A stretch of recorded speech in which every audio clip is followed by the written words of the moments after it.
Alors, la Chine veut légiférer concernant la conduite autonome, du fait qu'il y a de plus en plus d'incidents à cause de ça. Pékin vient de présenter de nouvelles réglementations inédites dans le domaine des voitures électriques. D'une part, le gouvernement chinois souhaite mettre fin aux incendies et aux explosions liées aux batteries des automobiles propres à partir de juillet 2026. De l'autre, il exige plus de régulation et de précautions du côté des technologies de conduite autonome.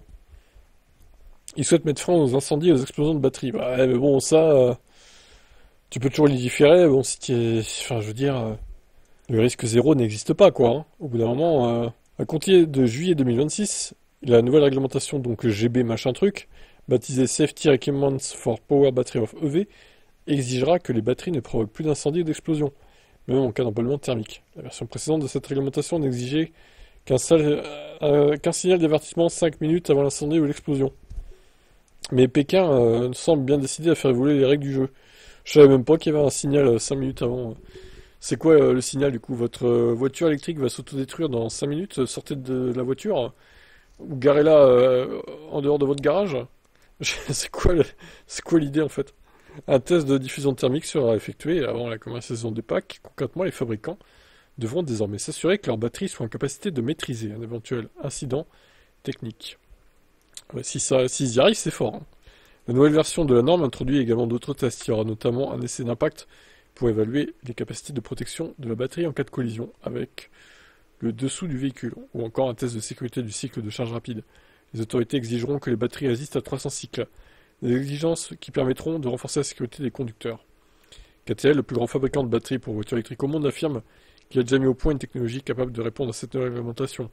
D'autres, comme Hyundai, développent des solutions innovantes pour lutter contre les inflammations. La firme sud-coréenne a présenté une batterie dotée d'un extincteur intégré, capable d'éteindre un incendie à un stade précoce. Oui, alors ça, je me méfie, parce que imaginons il y a un bug, le truc qui se déclenche alors qu'il n'y a pas de risque d'incendie. Bon, ta batterie elle est morte, d'accord? Qu'on soit clair. Donc pour moi, l'extincteur intégré, c'est pas une très bonne idée, je trouve. Je suis même pas sûr que ce soit si efficace que ça. Mais Hyundai, j'ai l'impression qu'ils sont traumatisés par ce qui s'est passé avec LG à l'époque du Kona, quoi. Donc par rapport à la conduite autonome, le ministère chinois a également indiqué de renforcer la réglementation au sujet de la conduite autonome. Certaines fonctionnalités clés vont carrément être interdites. Objectif, redéfinir clairement la manière dont les conducteurs automobiles peuvent développer, tester et commercialiser les technologies de conduite autonome. Les programmes de test bêta en public ne sont désormais plus autorisés. Dorénavant, les essais publics, qui concernent des centaines ou des dizaines de milliers d'utilisateurs, devront passer par les canaux d'approbation officielle. Ça met fin à l'approche précédente, inspirée du secteur de la tech et des smartphones, selon laquelle les constructeurs automobiles ont recruté des utilisateurs pionniers pour tester et fournir des commentaires sur les nouvelles fonctionnalités de conduite autonome.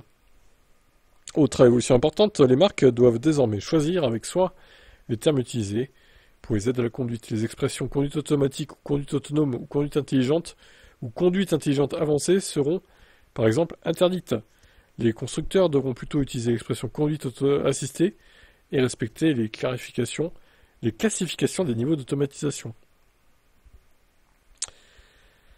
Aussi, les fonctions qui fonctionnent sans la supervision du conducteur, comme la fonctionnalité voiturier, qui permet à une automobile de se déplacer sans personne à bord, seront interdites.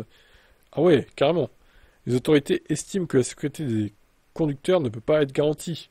Enfin, les mises à jour à distance nécessiteront dorénavant l'approbation de l'administration nationale de régulation du marché.